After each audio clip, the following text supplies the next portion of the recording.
Hey now, welcome to the Dirty Side of the Track, America's leading Formula One podcast. I'm Brian Saperstein, and that is Rob Vale. Rob, how you doing this week, my friend? I am ridiculously excited. I've been so excited all week to wait for this episode. So I'm not even going to throw any social stuff in because we want to get straight into this. But I know you want to quickly touch on some things you've seen this week, Brian.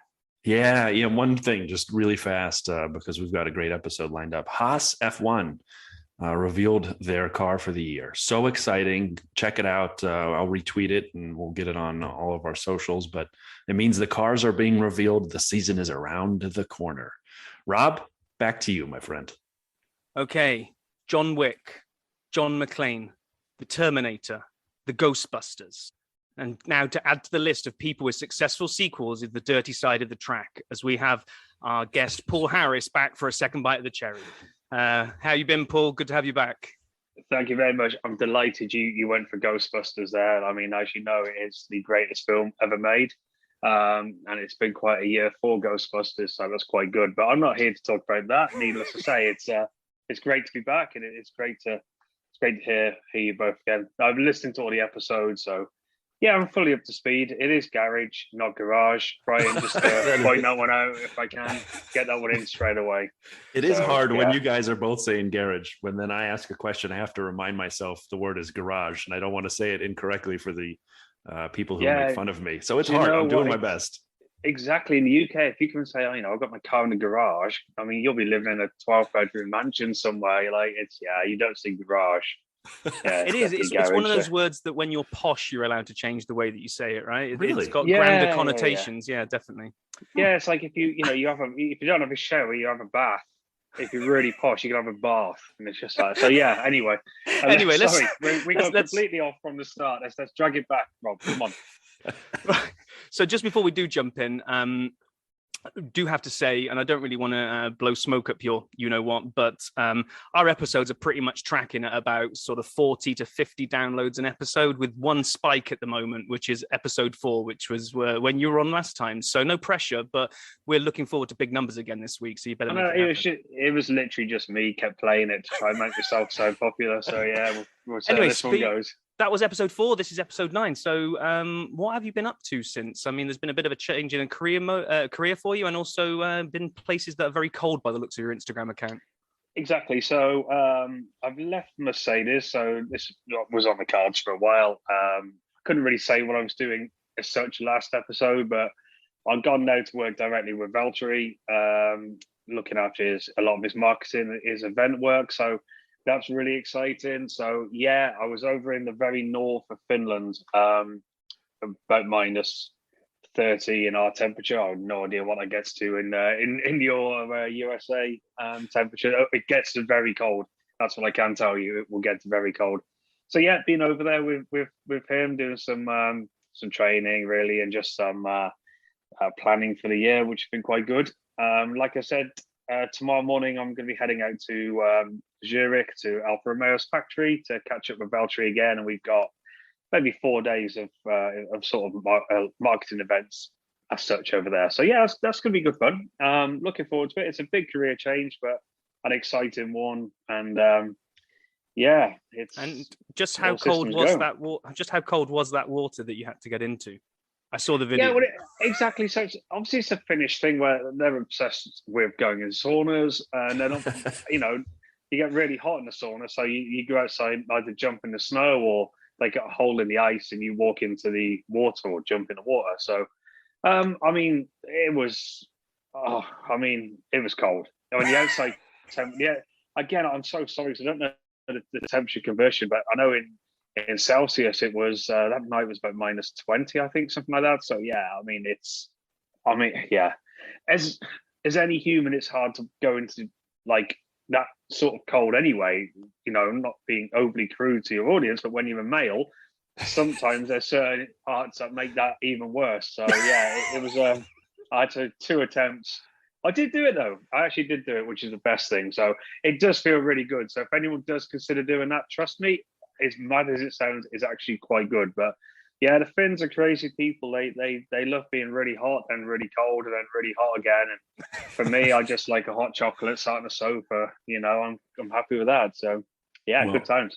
It's an amazing opportunity. It sounds like a brilliant career opportunity, and you're going to nail it. And I'm assuming you've told Valtteri how high we are on him here at the dirty side of the track, what we expect from him and Alfa Romeo this year. And I would also say that I had a similar experience. I didn't want to bring this up, but I just feel it's important. I was in Florida, and the pool heater was broken at my in-laws' house, and I jumped in, and the pool couldn't have been more than 65. It was cold. I know exactly what you're saying, Paul. I feel you, man. I can totally relate. Yeah, it's not good. It's not good. No, Valtteri's listened to episode 1, and he was upset with your comments about him, Brian. So, we've got some work to do to get back on, but I'm working in round. So only joking, you're fine. I'll make an edit set of all the positive things we've said and tell them that's all there is. Okay, right. Let's get this. Come on, let's get this back on track. So, last time you were on, Paul, you made we were kind of reviewing everything you'd done, and you made one kind of comment to us. I think after the episode where you basically said that 1 year, Brawn, that should be made into a Hollywood film, and it was the most surreal season. And that's what we've got you back to talk about this week. We're going to take a look at the Brawn GP year. I was saying to Brian before you came on, I remember the season. I remember watching it. I remember watching Button win it and it was amazing. But I've never gone back and really looked at it again, like the way I'd have this past week, knowing that you were coming on. Things that I hadn't really paid attention to right from the start. So before we get into the actual season, really, there's lots of stories about how the fact it never nearly happened as a team. Honda, I think, were pulling out because of the financial crisis. And I'll hand over to you because I don't know the details. All I've done is read Wikipedia, which basically looks like Ross Brawn and his cronies did a management buyout of Honda and kind of just decided to go for it. But I guess that must have been kind of a little bit nervous times for you guys when you were going for all of that. Yeah, it was. So, I mean, it's very similar to the season we're about to do. There was a huge regulation change. And we'd run this Honda works team for 2 years. I mean, it was awful. The car was pretty disgraceful. I mean, the 2008 season, and we actually got a podium at Silverstone, which again for a team like that, it was incredible. We were so bad. So at the end, it sort of the end. It was the 4th of January. I can actually remember the dates here. One of the engineers phoned me up randomly. He was sort of like, have you heard anything about Honda pulling out of F1? And I was like, don't be stupid. That, of course not. That's crazy. Like, then the next morning, my dad, who was actually on holiday in the USA at the time, phoned me up and he was sort of like, have you seen the news? Like, no, I was still in bed, so no. He's sort of like, oh, well, you better turn it on. I turned it on and it was breaking news. Honda pull out of F1 with immediate effect. There's no better way to be told you're out of a job than turning on Sky Sports News in the morning. So I was literally, so yeah, it was like obviously a lot of phone calls to people, what the hell's going on? And yeah, and it was Honda, and Honda got a bit of a track record of this anyway. And it's just the way the Japanese work. So they thought they could just pull out, close the doors, everyone go home, you ain't got a job. Needless to say, that you can't do that in most of the world. You probably can in Japan, but in most of the world you can't do that. So there's the redundancy thing, there's the notice period. So it was like a week of no one really knowing what's going on. The car was designed for the following year, and it was sort of like everyone's working towards that. All of a sudden, are we not racing? So you're exactly right. Ross Brawn, who'd only been at the team a year, he came in start of 2008. He took a year off after Ferrari, so had a sabbatical, and came to us. He was pretty determined to find us a buyer. He was quite confident that somebody would. But it went on till middle of January, end of January. We had Carlos Slim, the Mexican. He was heavily linked, but nothing really happened. And then the teams went testing. So they all went testing. So it is not like it is now. That I think there were 5 pre-season tests back in 2009. So all the teams that were going testing, we were sort of sat at the factory like, well, what do we do? Then Mercedes came and offered us an engine, which is not as easy as just putting an engine in the back of the car. You got to modify the chassis, the way the engine studs are. So it's a little bit of work, but we had an engine, so things are looking promising. And then it was the third test, second to last test, Barcelona. So they were like, can you drive a truck down to Spain? yeah, no problem my side. You know, it was literally like, well, okay, off you go type thing. And it was, and I'm not even joking. It was, we'll phone you halfway down and let you know if to continue or turn around and come home. So Seriously? it was, oh yeah. It was, I can't even tell you like how crazy it was. So we drove, got halfway down, and we got a phone call. And I thought it was a joke because they said, we're going to be called, we were going ahead, we're going to be called Brawn GP. I was like, what? Like, I was like, yeah, Brawn GP. And I'm okay, got to be some sort of joke, you know. Got down to the circuit, gonna all security guy, like, you know, no, Brawn, you know, getting into the circuit. Oh, we're Brawn GP. You know, who? Brawn GP? Brawn GP? Like Brawn Honda. Oh, okay, go on in. So we got there, got to the garage.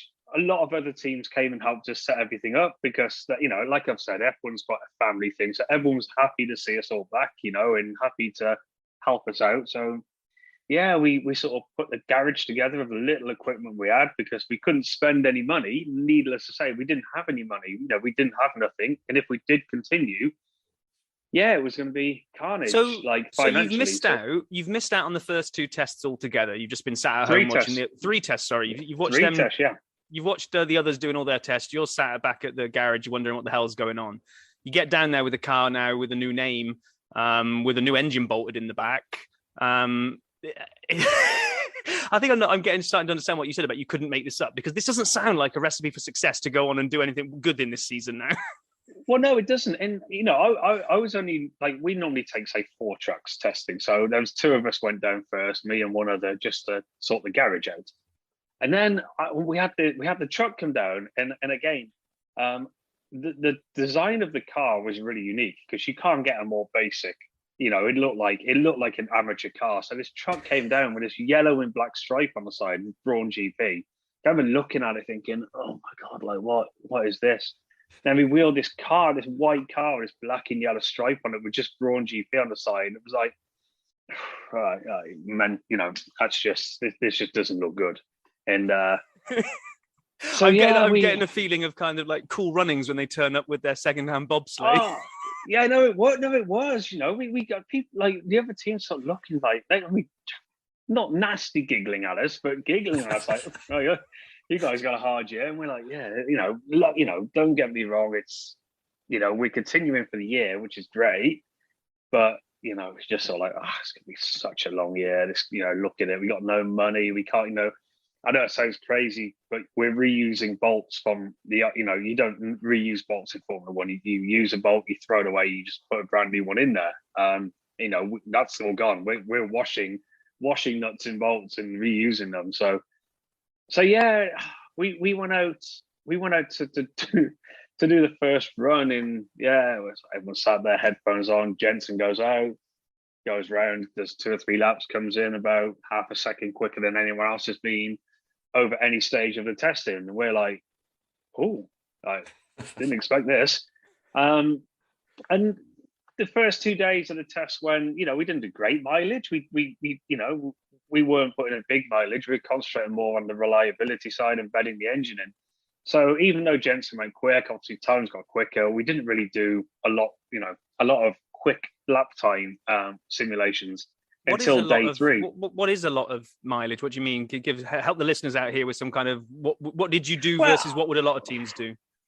So you would on a good day testing, you do maybe 130, 140 laps. Now you can do different simulations. You know, if you're a new team, if you're in a position we were, what you're going to concentrate on is just long runs. You know, you're going to send the car out and do long runs. How does the tire wear work with the car?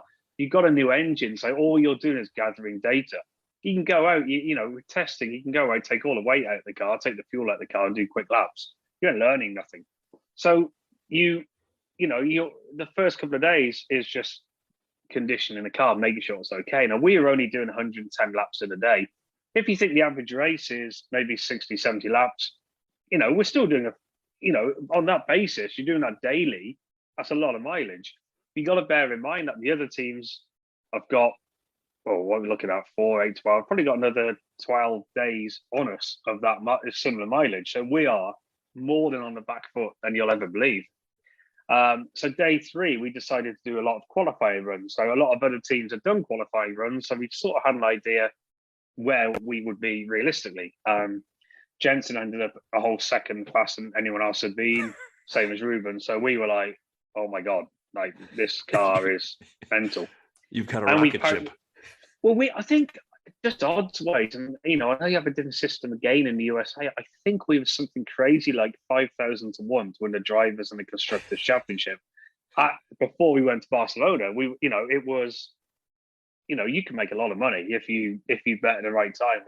No one thought that, nobody expected that year to happen. You wouldn't bet on it. Like, you just wouldn't. It's not possible. The story I'm telling you, which it is possible, I know, but at that stage it wasn't. So yeah, we finished in Barcelona quite bizarrely confident. Went to Jerez, so for Spain, and did another, like the last preseason test. Yeah, we didn't really unleash the car there. We worked again more on long runs, but we sort of had an idea that when we flew to Australia for the first race, we actually had a relatively good chance of winning. And for a team that, by that stage, we've won as a team, as an organization, one race, and that was 2005 with Jensen in Budapest when we were BAR Honda. So to be going into a race in the situation we were in, sort of favourites to win it, was a little bit like, nah, yeah, okay, this is weird. This shouldn't be happening. So yeah, that sort of brings us up to the first race, where we were put in the very last garage. So I think I said in the last episode, the garages go in championship order. So where you finish in the championship is where your garage would be. Now we sort of argued that we'll actually be finished in whatever place with Honda, so we should be there. They're like, well, you're a new team. You didn't register yourselves at the end of the season. So as far as we're concerned, you're a new team. So we were like dumped right down the very far end. And had the least space. And again, when you're used to having a lot of space, it's just, hard work. But we couldn't take any equipment anyway because we didn't have the money. And again, everything's flown there. So, Australia was a little bit bizarre, to be honest with you, because we had a thing called a double diffuser, which is one of the key elements of this year. So the technical regulations came out. And you'll see that this year. You'll see a lot of this at the start of the year. Teams protesting other cars because they read in the rules like there's a loophole, and then they can design something. I think you said in the last episode you were talking about the way teams, and you use the word cheat to get an advantage. And I like it is cheating, but it's also, you're exactly right. Your teams are going to find a way to bend the rules, and. You gave some very good examples. I can remember in the 90s, McLaren having a car with 2 brake pedals, a pedal that controlled the front brakes and the rear brakes. And it was, you're exactly right. Teams will always find a way. Well, I'm pretty sure it was us, Williams and Toyota who had said, well, we can run this double diffuser. Now, I'm not an aerodynamic god whatsoever. I'll try and explain the double diffuser as best I can. So when the wind goes under the car, the diffuser's there to give the car more downforce. So I wrote this down because if I try and remember it, I'm going to get it all wrong. And I'm going to try and make this sound simple because I genuinely still don't really understand it. There are people who've been to university for years who can tell you, like, I don't know how this thing works. But the diffuser is at the rear of the car and designed to get downforce using the airflow under the car. So we had a different central channel to its diffuser with the shape of the structure being used to create advanced type of double-decker design. What that means, I couldn't tell you. I have no idea what you're saying, but I'm so happy that even you don't know because I spent... Go on, Brian. No, I was going to say, Rob and I spent so much time this week reading about it, thinking about it, doing research about it. I also saw that Toyota and Williams had them. We talked about everyone was up in arms about the double diffuser, and then Rob and I got together. Like, I still don't know what it means. Yeah, I mean, I know where it is. It is, like you said, we see the picture. It's at the back of the car at the bottom. It channels air a certain way, and somehow it's probably better than a single diffuser, but not as good as you can make a triple diffuser. I mean, I have no idea. I don't know. It's so cool. Sorry, I was going to say the best description I found that was almost kind of like diffusers for dummies was that you'd basically left a hole open in the top of your diffuser where everybody else had kind of left it flush against the underside of the car. And this hole allowed air to escape through it and create almost a secondary diffuser situation with the underside of the car that was above it. So you hadn't actually got two diffusers, I don't think. I'm not sure. But it was a clever way of letting the air go through it that simulated having them. And that's what all the other people were in uproar about. You guys going, you shouldn't be allowed this. You're not allowed to have that. It was almost a double-decker effect. So, look, what I am going to do is I am going to speak to some of my aero friends back at Mercedes. I'm going to try and get a double diffuser for dummies thing, so you can read it on your next episode. So, like, I'd be interested how it works. I still don't know. Like, they were saying to me, like, you know, when you take the car down for scrutineering, they're like, you know, the press and the photographers are all going to try and get a photograph of the diffuser. Or, you know, each team has their own photographer. Professional photographer who they'll pay to take photographs of other cars. So needless to say, once our car went in public, everyone was like, well, we need to get a photograph of the Brawn. So you're told when you take the car down, stand at the back of the car and cover up the diffuser. And like, I got no idea what, I know it's at the back of the car, but I mean, someone could point out what it is and what I'm meant to be protecting. And so, yeah, I will get more on a double diffuser. I genuinely don't know what it is. What I do know, after Melbourne, it was heavily protested, as all things do. And in race 2 in Malaysia, it was heavily protested by Renault, Ferrari in shock horror at Red Bull. And just before we jump ahead to like those other races, the reason, I think, just so that for new listeners out here, that the reason it got so heavily protested is because this double diffuser was like your turbocharged secret sauce that was giving you this extra downforce and ridiculous speed through corners. And you took a 1-2, didn't you, in Australia? Jensen won it and Rubens second. Well, it did. I was going to come on to Australia. So Australia's a really special one because, again, we travelled, no clue. We sort of knew we had a good chance, but you're realistic. You go into every race and you're realistic of the expectations and like, yeah, okay, we should do okay. Practice, we sort of like, you know, we potted around in free practice. Practice 1. 4th and 6th with Rubens and Jensen. Top 2 were Williams with their double diffuser. So Williams were quick. So it's obviously angered a lot of people. Practice 2, we moved a little bit closer to the Williams. Rubens in P2, Jensen in P5. But Williams is still the team to beat. So, okay, fantastic. So qualifying, we just let the car out of its shackles and we got a 1-2 in qualifying by probably a second. Like, we were just like, oh my God, dream. You know, it was you can't even begin to imagine how, like, as a team, we're like, how is this happening? What is going on? Like, how have we gone from being where we were to being 1-2? So after the race, it all gets a little bit more surreal from this point. So after the race, one of our marketing people came up to me and they were like, you know, here's an envelope, don't open it. We might announce something in the morning. And if we do, we'll need to put these stickers around. I was like, okay, no, whatever, you know. So it was a Sunday morning. I can remember being stood at the back of the garage, and the paddock in Australia, it's in the middle of a park. It's quite parky. You sort of sat there in between the trees, looking down, and Richard Branson comes walking towards us. And then next thing, marketing like, oh, okay, we can stick at the garage now. And Richard Branson walks past me into the garage, and then turns out Virgin and Richard Branson decided to sponsor the team.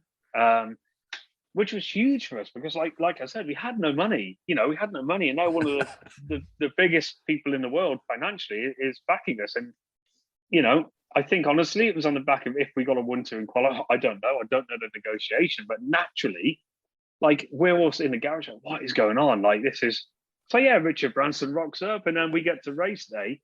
We're 1-2. We've never been 1-2 on the grid before. This is uncharted territory for us. We've got hardly no staff there. We're running on limited everything. So, you know, you've got teams like Red Bull who have got finance that control, McLaren, Ferrari, you know, these massive teams. We're going to ask them if we can borrow glue to like glue bits of the car together. No, I'm not joking. It's literally how it was. Like, and we're 1-2. Like, okay, you know, let's see how we go on. Realistically, we're not gonna last here. You know, we'll be okay.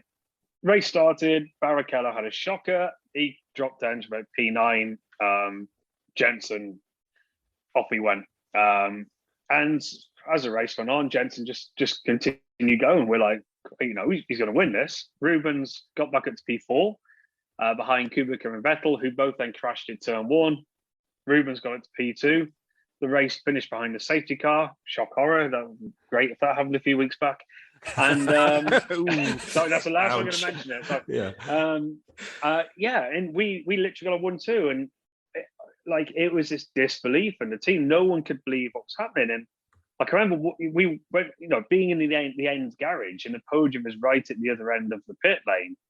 As we're running down to the podium, every other team, the entire workforce of every team is out in the pit lane just applauding us.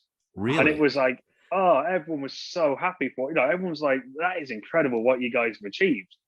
And, we were like, every team's going to catch up. We've got no money. Teams are developing the car all year. So, let us have our bit of glory. We're quite happy. We're like, wow, this, it was insane. And like I said, every team's so happy for you. It is that industry where, as much as there is rivalry between teams, from our level is workforce. You don't have that. You're just happy for people. And considering what we went through, we were pretty happy. And we packed up, had a couple of beers. I can't really remember exactly a night out, not through being drunk. I just genuinely can't remember it. We were probably drunk. I'll go down that one. But we then flew to Malaysia for round 2.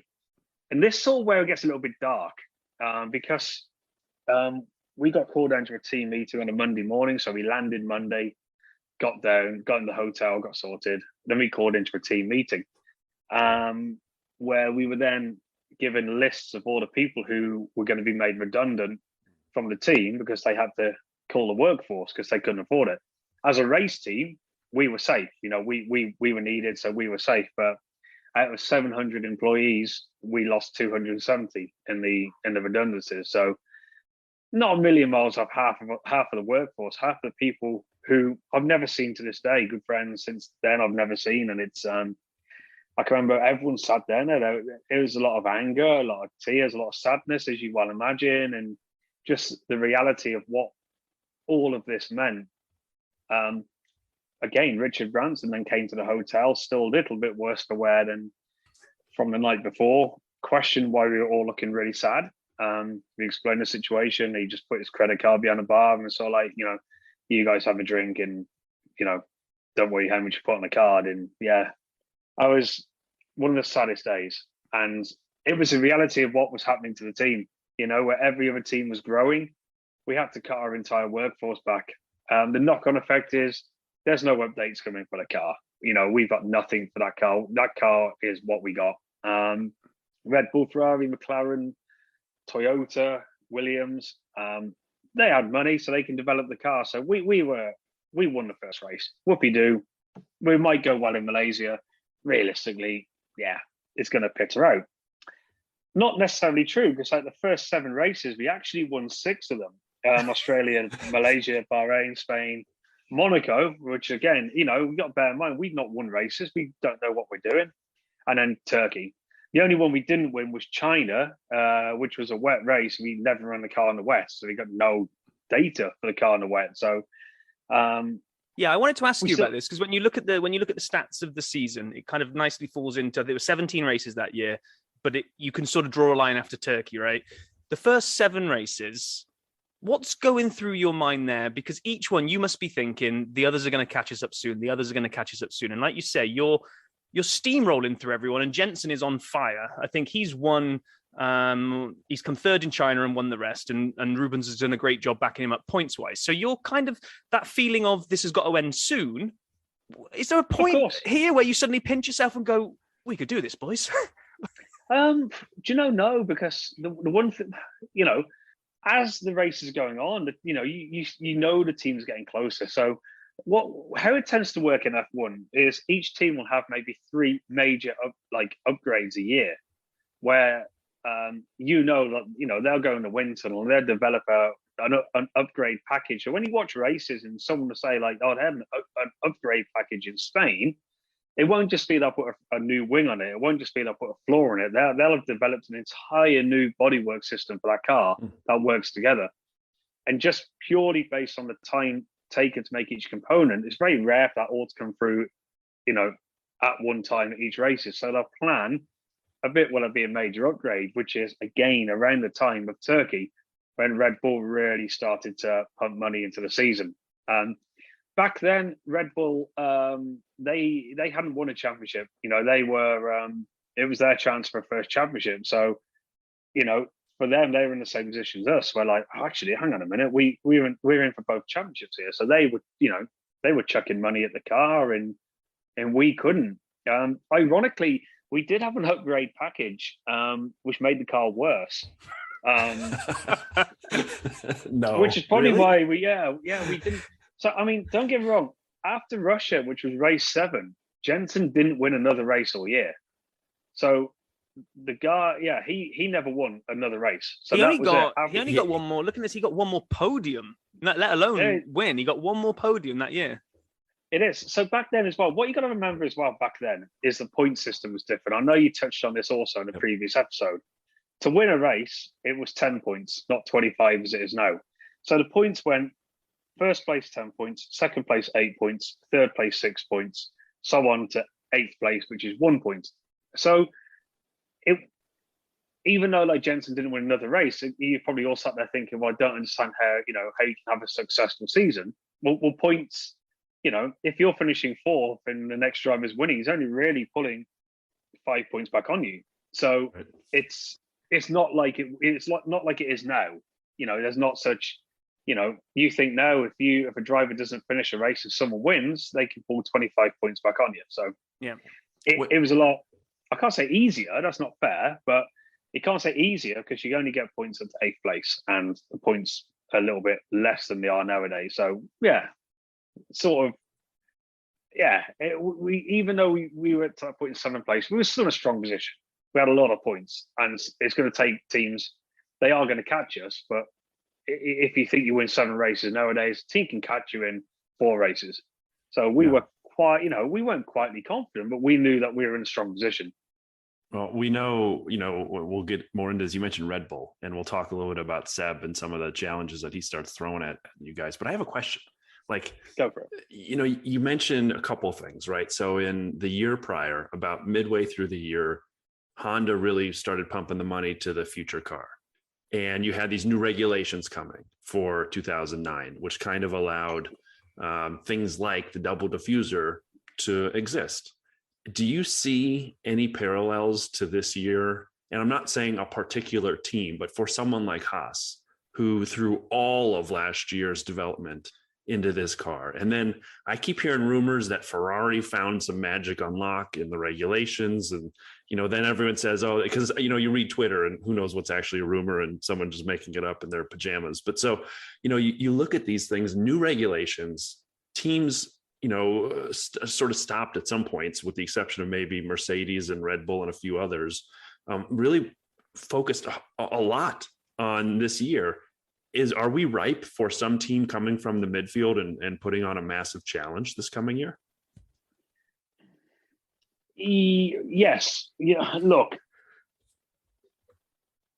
do you know what? It's such an unknown, and I do mean that. I'm not saying that. I'm not saying they're not. I'm not saying they are. It's such a massive unknown. You've got to look and think teams with the money are arguably going to do a better job. Do I think Haas are going to come through in win races? No. Right. Do I think Haas are going to be likely scoring podiums? I've got to be honest and think no. Do I think Haas are going to be scoring points and battering a little bit further up? I think yes. And I think the smaller teams who, you got to look, last year, Red Bull and Mercedes put a lot of resources into last year, whereas they didn't want to because they want to concentrate on this car. They sort of had to. I think in the middle of last year, you heard a lot of times they say, have you got the upgrades coming for the car? And like Toto and the guys were like, well, no, we're not upgrading this car. And then later in the season, you're like, well, you're having upgrades. You sort of had to do that because, you've got to fight for the championship. Right. So how much is that hurt Red Bull and Mercedes? I don't think, again, you're not going to know. It's a great question.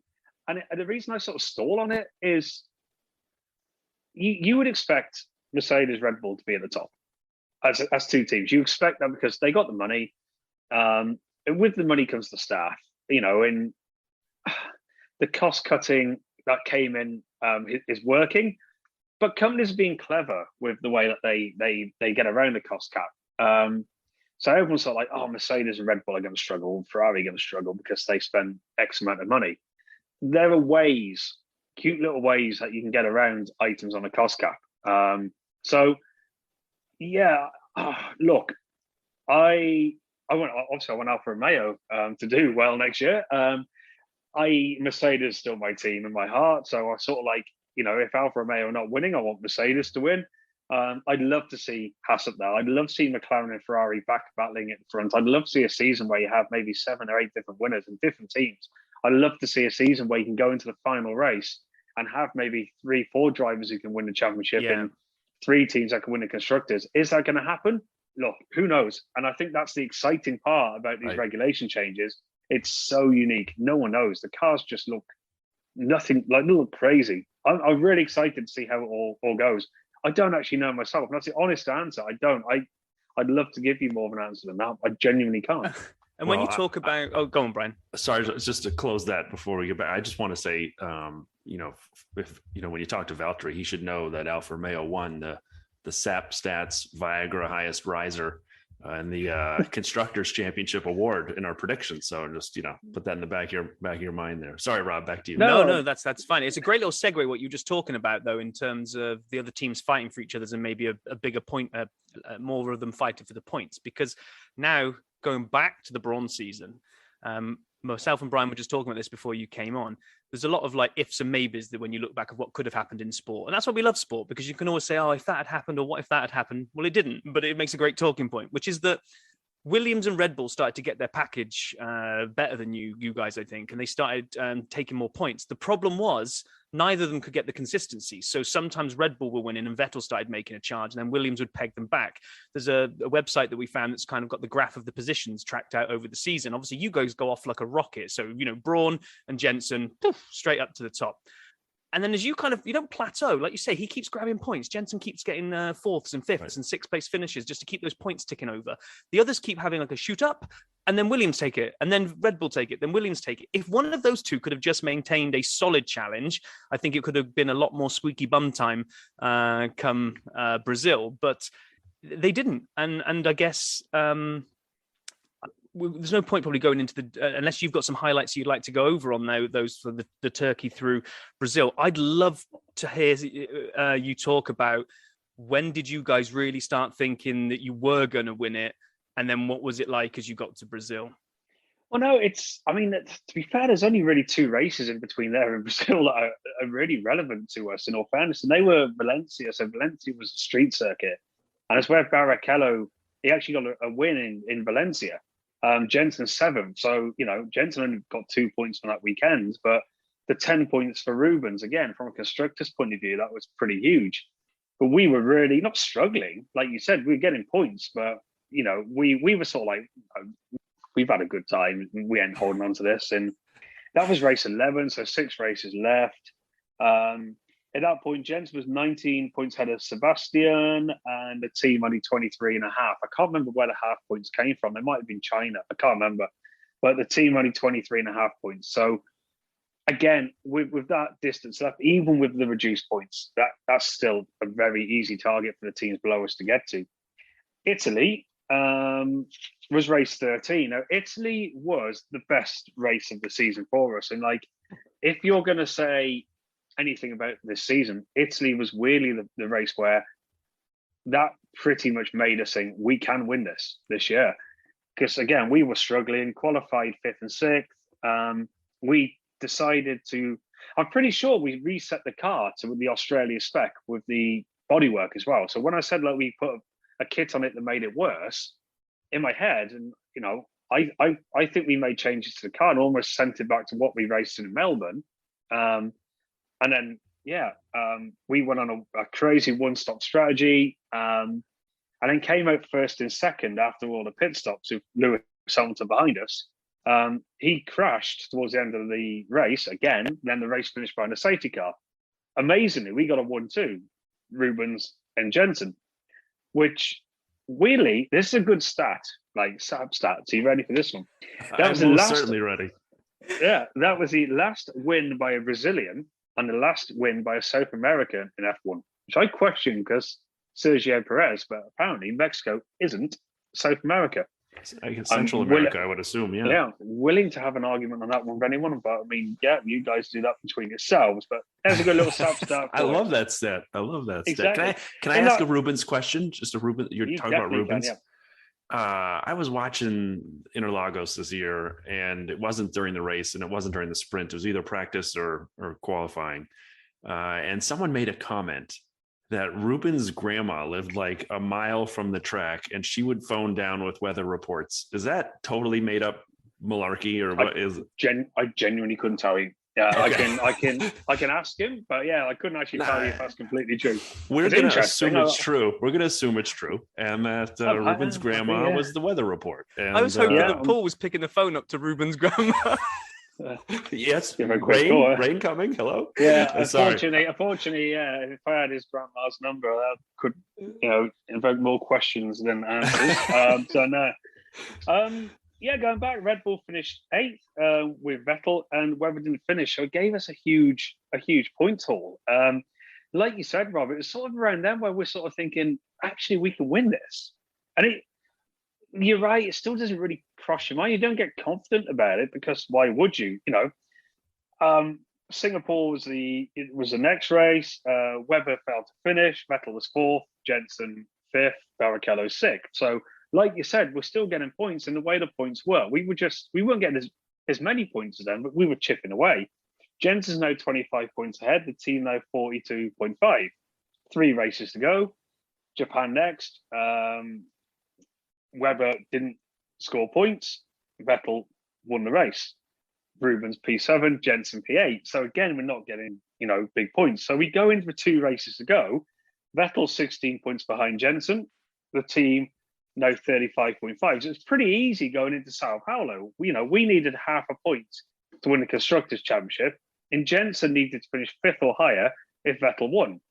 So we've never been in that situation. We went to Brazil and we're like, wow, this is crazy. We had a Brazilian beer company, and I can't pronounce the name, so I apologize to any Brazilian fans here, but it was something like Itapavia or something. But I can remember they came in, stick it inside the car, and then put this fridge of beer in the VIP area.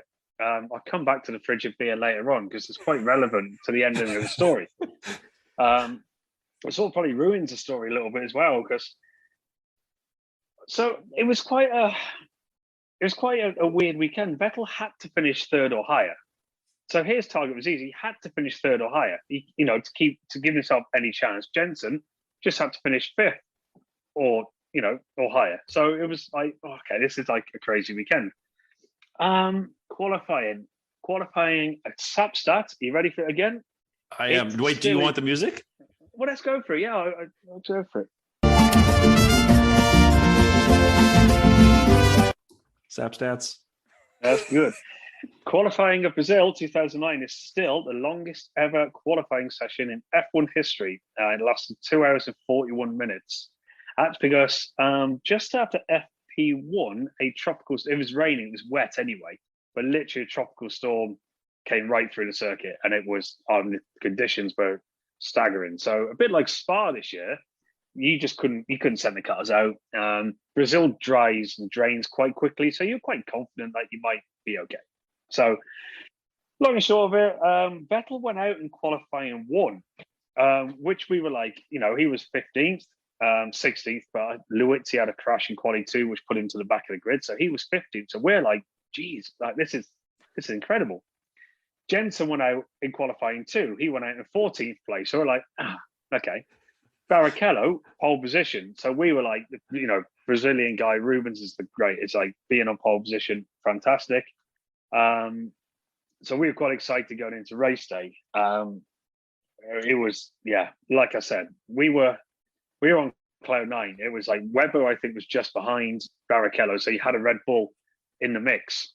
But yeah, we were sort of like, we only need half a point. So we're quite, that honestly was probably the last we thought about it. The race started. Barrichello controlled the first stage of the race. After the first sort of pit stops, he got jumped by Webber, who was quicker. So Barrichello second, Webber first. So we're all a little bit gutted because that was Ruben's chance to win the race. Jensen got up to P9 after the first lap, so he was coming through quite nicely. Second round of stops, Jensen pitted, Vettel jumped in. So Jensen's now seventh. And I think Vettel was sixth. And so we're like, oh, God, this isn't, again, we're focused on Barrichello. No one's really thinking of Jensen. Like, we know he's coming through the field, but we're just thinking, Ruben's got to win his home race. Like, this is, it meant so much to the guy. Of all the people, Lewis Hamilton attempted an overtake on Barrichello and clipped him with his wing, gave Rubens a puncture. Rubens came into pit, came out in P8. That's the most sad I've ever been, I think, in a race. The whole garage was deflated, no pun intended. But we were literally crushed. It was Rubens. Yeah, sorry. That was pretty good. That was actually pretty good. It was good. I should have said, yeah. Rubens was crushed, and we were just like, oh, that was his chance. And it was awful. The mood in the garage is the lowest I've ever seen. It was ridiculous. So 4 laps on the end, Webber's winning the race. Kubica was in second, Lewis in third, Vettel fourth, Jensen Button in fifth, and Barrichello eighth. So yeah, we were pretty down. 2-3 laps on the end. People were sort of like just sauntering the garage, sulking. We had an IT man called Ian Clatworthy, and we used to call him the Bear. Now, he was about 6'6", arguably the same wide. He was a colossal human being. I can remember him stood up in front of the garage just saying, guys, wake up. We're literally about to win both championships. And no one had focused on the fact that because Rubens had dropped down to eighth, that he sort of like promoted Jensen up to fifth place, which is what he needed. So all of a sudden, there's literally a lap and a half from the end. It's the first time we actually realized, like, holy smokes, we're about to win. Like, it was, and then like the whole, it was, honestly, I'm not even exaggerating. It was bizarre. That's the way the race finished. I tried to find a photograph, send you guys. There's a photograph of the Bear, Ian Clatworthy, lay in the middle of the pit lane, just crying his eyes out. And I was stood on top of him, and it was like, so it was. Sorry, just to backtrack. Just to back. So I love this. I love this, Paul, because you would never get this from the outside looking in. Here you are, a lap and a half away from securing both titles, and you guys, all of your heads are in your hands because you're so invested emotionally in Rubens that the fact he's not going to win his home Grand Prix is just wiped the entire garage out, and then it takes someone to go, guys. Yeah. No, it's a great picture. We're about to win both. Yeah, I genuinely think it goes back to what you said before, Rob, where I don't think anyone really believed that we would ever win a championship. So it was sort of like, it's almost as if no one wanted to believe. That's the wrong words. But it's almost as if we literally just sort of like, okay, like, we're not going to win it. I don't know. And I said it. That's why I mean it's so bizarre because I don't really understand. And I think it was just so fairy tale. It was like what no one really. No one actually realised it was going to happen. So you can literally go 0 to 100 within. Well, just talk us through that last lap. Then what the hell's going on now? I can't. I mean, I was. I'm not going to say that anything bad about myself. I just remember, like, I was just in tears. I was like, wow, this is like, and there's people like in the garage. Just saw like this realization that what you're about to achieve, and like. It was the way that everyone changed. All of a sudden, everyone saw like this look of absolute shock over everyone's face of like, oh my God. And it was. It's so hard to talk about it because I'm thinking back to the way people were, and the only thing I say is complete shock. No one knew what to do. No one knew how to react. I remember, like, I don't even think I went to the pit wall when Jensen crossed because we were just. I don't like Ross. Like, the one thing that always stands out is when Ross Brawn was interviewed. This like it always gets me a lump in the throat. So they interviewed Ross Brawn straight afterwards, and Ross was just naturally an emotional wreck himself. And he said something along the lines of, "I want people to remember that this championship is also for the people who got made redundant at the start of the year. This is your championship, and please celebrate it." And it was all like, again, that sort of sets a whole range of emotions off. So.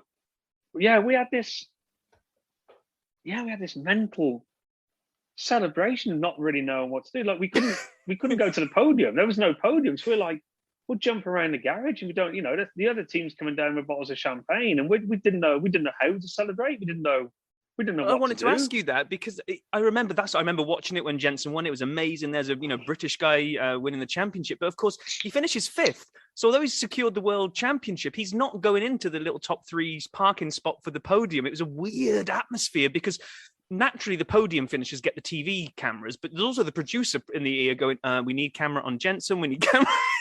Well, Yeah, and also, I'm sorry, it blows my mind.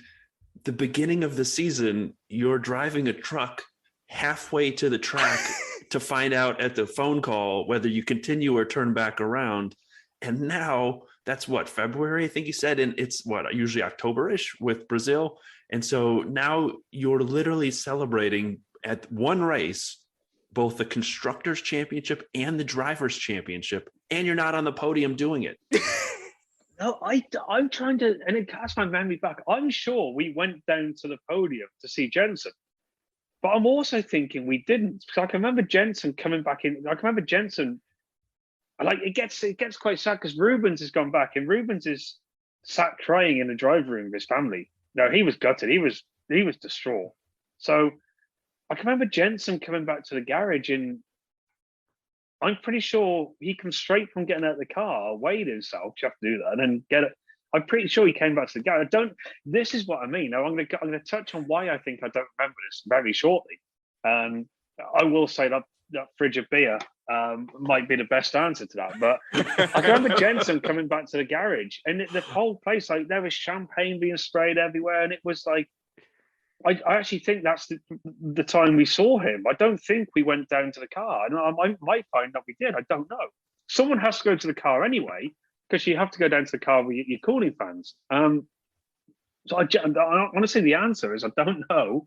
But of course, other teams are coming up with bottles of champagne, and we're out of control. We're I can remember sat at the back and I phoned my dad. I can remember sat there just crying my eyes out, phoning my dad, and just sort of like, it's such an achievement. Like you're a world champion. It's just what and yeah. So I sort of got back in the garage, and everyone was sort of partying, and the guys had just sort of like decided that we're going to empty this fridge of beer, which we did. And I might explain why I can't remember exactly what went on after the race, but we emptied this fridge of beer, and the sponsor company kept bringing it into the garage, and then we got to about 2 hours after the race. Rubens came out. We had a big photo shoot, and again, the photos are great. Rubens came out. He was just cuddled like Jensen. He cuddled everyone. Everyone was sort of like, full of sympathy for his situation. But Rubens Barrichello is one of the greatest men I've ever worked with. When you asked me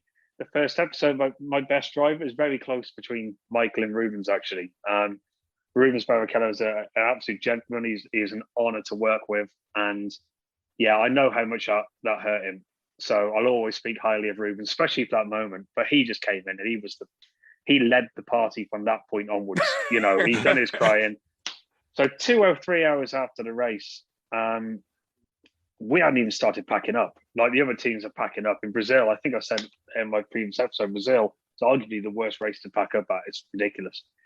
So we were 2-3 hours behind anyone else. We still managed to get out first. A, because we had no equipment. B, because we had no idea where anything went in the freight. I do know, and I'm sure I get the police knocking at my door, but we definitely shouldn't have been driving industrial forklifts. But no.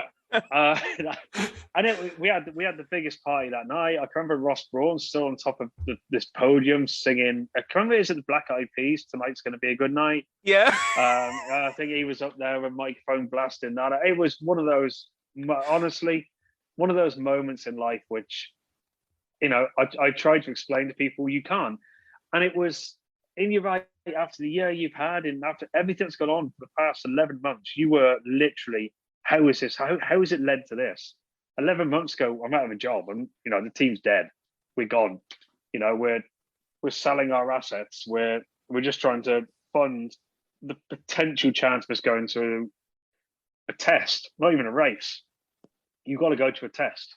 So we had nothing, and then 11 months later, we're double world champions. it's the most crazy thing. How did you guys? Was it good to have wrapped it up in Brazil to have another race in Abu Dhabi to be able to kind of strut your stuff? Or is Abu Dhabi, was it almost something you didn't need because there's nothing else you can do now? You've won everything. I mean, what's the mindset and how did Abu Dhabi go down?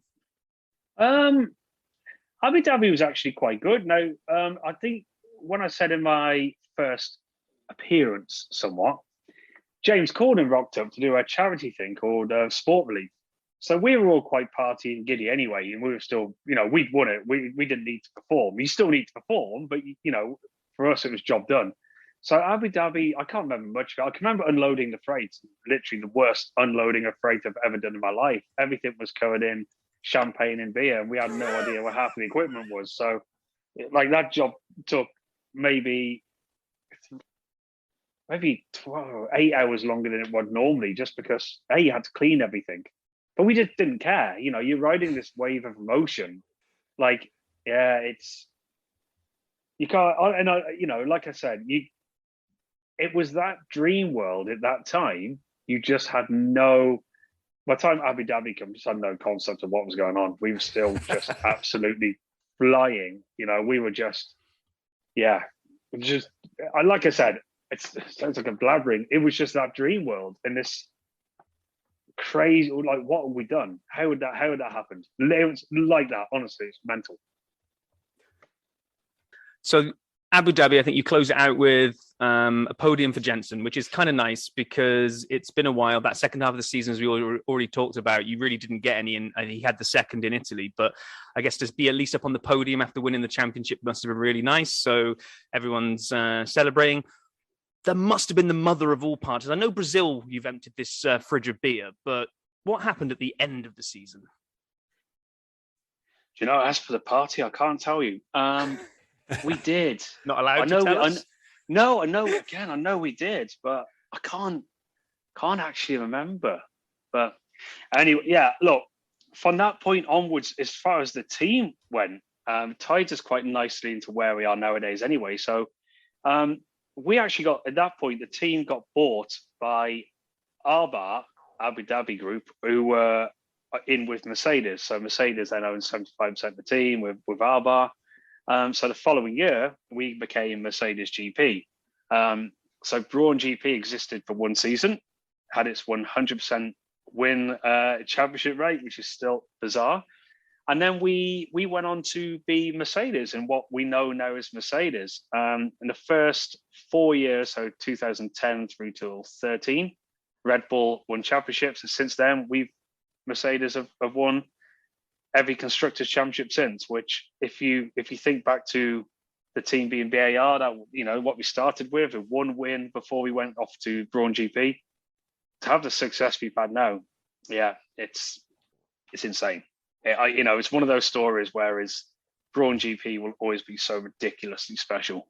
And like I said, it's a Hollywood movie as far as I'm concerned, and it will get made into a Hollywood movie. And then when you come out the cinema, you would literally be thinking that would never happen. It was a lovely story. and when it does get made into a Hollywood movie, who plays the role of Paul Harris? I'd love to say someone really good looking, with a lot of character, a lot of flair. But that would be a gross misjudgment of somebody. So yeah, I would, arguably the Elephant Man would probably just come back. Or no, look, it does need to get made into a story, a proper story, because it was so bizarre, and it was such a privilege to be part of it. And the stories now, even today, reading these back and doing the show with you, makes me smile. Well, you can see, to be honest, in your face, it's actually been amazing just sitting back and listening to you talk about it. So I mean, you've touched on a number of stats that happened during that season. We know we have a certain friend sat over there who is dying to share some of the stats that he found across the season. So I think we need to hand this over to Brian now. We want to hear the music one more time, but I'm thinking maybe Paul needs to shout the SAP stats at the end. I think it's only right. I'd like that. Yeah. All right. Well, we'll do it one more time with the my favorite mariachi version of the song. And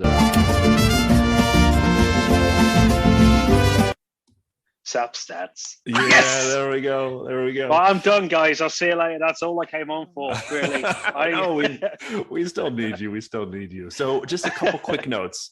This was fascinating to me, right? So the second race of the year, you mentioned it, the Malaysian Grand Prix, and you did talk about, Paul, somewhere where you had half points, and that's where it was. So Jensen won the rain shortened GP from pole, had the fastest lap, and with two wins to start the season, a new constructor. You were only the second constructor to do that since Alfa Romeo in 1950.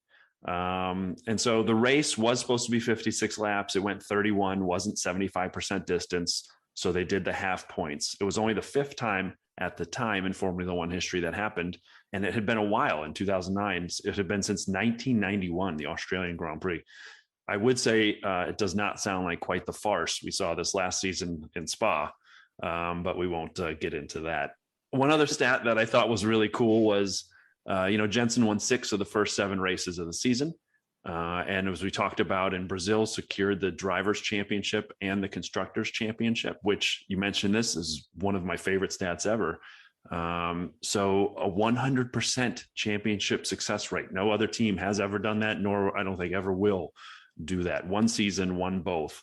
And Rubens, as we talked about, won twice, finished third in the championship. And if I did my math and research right, I think he lost second place to Seb in Brazil, as you were mentioning that. So that's where not only did he finish, what was it, 8th or 9th, but he also lost second place in the drivers to Seb at that point, and then took it home. So just an amazing story, an amazing season.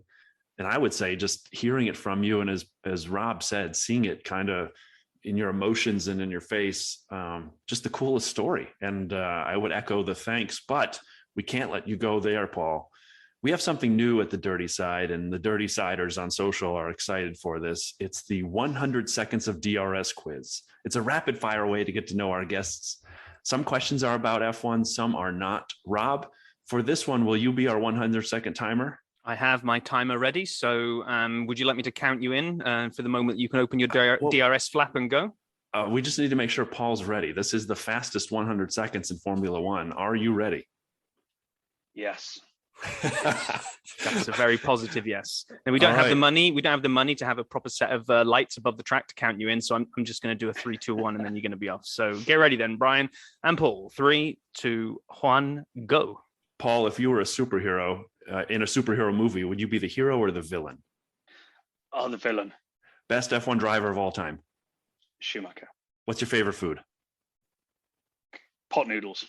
What's my favorite food? Probably not pot noodles.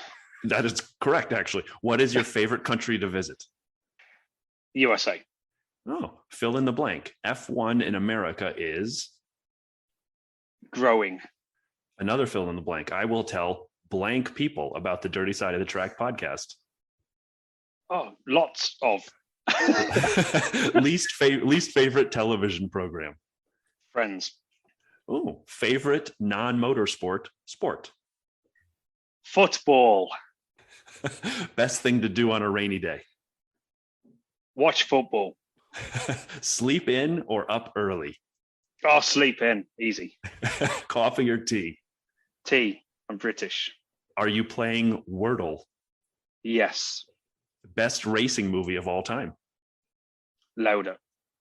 Favorite musician or musical group? Oh, no. The Killers. 10 seconds. Favorite F1 track? Silverstone. Is it pronounced GIF or GIF? GIF. And what's your favorite cheese? Double Gloucester. Stop. I let that one go over by 4 seconds there just to get the cheese in. You got to get the cheese in. It's the best one. It is the best one. That was awesome. I'll just start with the thanks and I'll let Rob close us. But Paul, thank you. Thanks for joining us, man. Again, this was tremendous. It's an amazing story. I really, really enjoyed hearing it, and I always appreciate you joining us. And so thank you for your time and your generosity of insights. And Rob, I'll let you take us home. I really don't have any more I can add to that, because Paul, you're a legend. You're helping out two guys that don't know what they're doing. And thank you again, my friend. Listen, from my side, as I've said before, you're doing a great job. It's great fun to listen to. the episode about Jim Clark the other day was like, I've done F1 for a long time. I thought that was absolutely phenomenal. And keep doing what you're doing. You say you think you don't know a lot, you know more than you think you're doing. It's genuinely a pleasure. Actually, one final question. I think you've sided with me on our little side discussion that Schumacher didn't do anything wrong. He knew what he was doing, but he didn't cheat to take Hill out. And you work with the guy, so I value your opinion. Michael always told me all he had to do was wait. Whenever I used to rip Michael about the fact that he was only a 6-time champion, so he's not having Adelaide in '94, he always laughed and said, well, all he had to do was wait. Did he do it on purpose? Look, I actually loved your argument with that one. It's quite an entertaining one. I mean, if you are right, if you look at the position where the two cars made contact, I get your side, Rob. The position they made contact, you've got to say it was Michael didn't know it was there, or if he did know it was there, Damon should have backed out. That's enough. You don't. No, I want to hear the other side. Look, the one thing I will say is both guys were in it for their first championship. I think Michael probably knew he was in trouble. He's gone to, in my opinion, he went very aggressively over the corner. Damon had no idea the car was damaged, so he seen the gap and thought that was his moment to go for it. I would just say it was a racing incident. Would I put any blame on Michael? No. Would I put blame on Damon? No. Was it intentional? No. And on music to my ears. I would say, you're not allowed to say anything, Brian. I would say, I think he showed the world what Kobe would then come to symbolize later, where he was going to win, and he knew he was going to win, and he was the best, and he knew how to finish, and he knew how to close, and he knew what he was doing. And so I think that Mamba mentality is really the Schumacher mentality. You heard it here first on the dirty side of the track. And talking of knowing how to close things out and knowing how to finish things, then thank you ever so much for everyone for listening, and we'll be back next week.